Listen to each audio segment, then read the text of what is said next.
All right. Then I turned and lifted up mine eyes and looked, and behold, a flying roll, a Megillah. And he said unto me, What seest thou? And I answered, I see a flying Megillah, a roll. The length thereof is 20 cubits, and the breadth thereof is 10 cubits. Now, if we do the math on this, that works out to be 34.3 feet long. There's 20.6 inches per cubit. And if you want to figure out the diameter, you can do the math, and it comes out to be about 5.5 feet in diameter. This flying Megillah. So Zechariah sees this flying roll, 34 feet long, 5.5 feet wide. Basically a single cylinder, as opposed to a scroll with two rolls rolled up together. A Megillah can also have various writing and markings on the sides of it, okay? All right, let's read on. Then said he unto me, This roll, or this Megillah, is the curse that goeth forth over the face of the whole earth. For everyone that stealeth shall be cut off, as on this side according to it, and everyone that swears shall be cut off, as on that side according to it.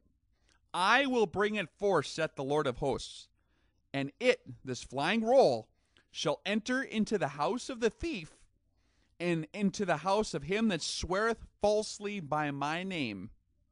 And it shall remain in the midst of the house, and shall consume it with the timber thereof and the stones thereof. Okay. So far we have this 34-foot-long flying Megillah that flies through the air and kills people by slamming into their houses and consuming even the stones thereof. And it leaves a residue. Okay, let's read on. Then the angel that talked with me went forth, and said unto me, Lift up now thine eyes, and see what this is that goeth forth. You see, Zechariah would have known what a Megillah was. He read them all the time. This was obviously something new to him that looked sort of like a Megillah. And I said, What is it? And he said, This is an ephah that goeth forth. Okay, this Megillah is delivering a 40-liter container of some kind, an ephah. He said, Moreover, this is their resemblance through all the earth. So there's more than just one of these. According to this is how they look throughout the entire earth. Okay?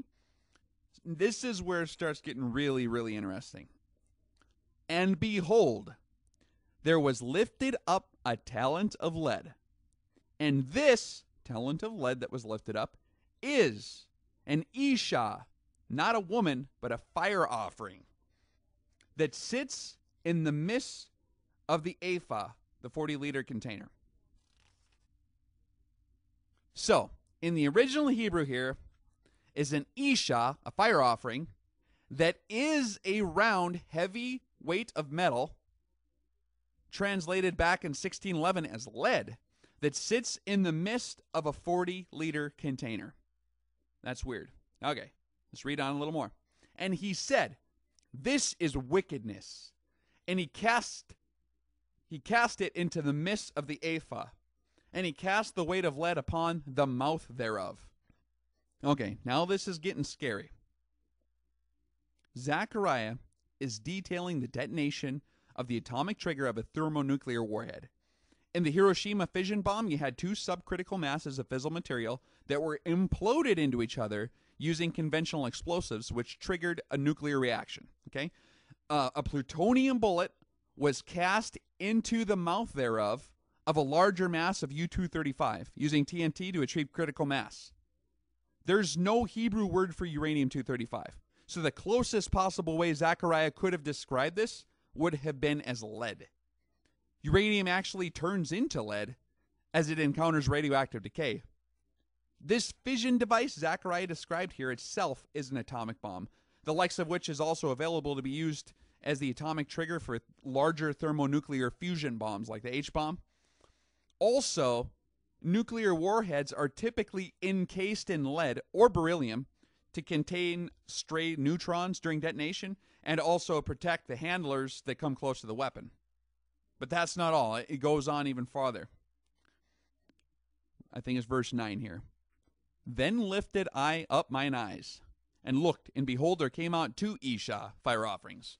And the wind was in their wings, for they had the wings like the wings of a stork. You ever see a stork flying? Kind of, they got that long, stretched out body. And they lifted up the ephah between the earth and the heaven. So we have these flying rolls, or Megillas, which are carrying up into what we call the upper atmosphere, these 40-liter containers loaded with round weights of heavy metal, which are themselves wicked fire offerings, which are going to go and kill people and consume even the stones of their houses, and then leave this residue behind on top of it. If this is in fact what he saw 2,500 years ago, there is no possible way to say it more clearly in his Hebrew language. There's no way you can say that more clearly. He just described the entire mechanism of the whole device. So who is the one that's getting judged by these flying rolls, whatever they are? Then I said to the angel that talked with me, whither do these bear the ephah? And he said unto me, to build it a house in the land of Shinar, and it shall be established, and set there upon her own base. All right. To build, that's to establish, to cause, to continue. It a house, that's actually in the Hebrew, if you look it up, that is kind of talking like it can be a house of Sheol, or a house of hell. And it can be established, or it shall be established. Set up, erect, set upright, like you would set a vase upright. And set, that's to lay down or deposit, actually. There upon her own base. Resting place, base. So basically what this is saying is this ephah, when it arrives to wherever it's going, its destination, it deposits the wicked fire offering there.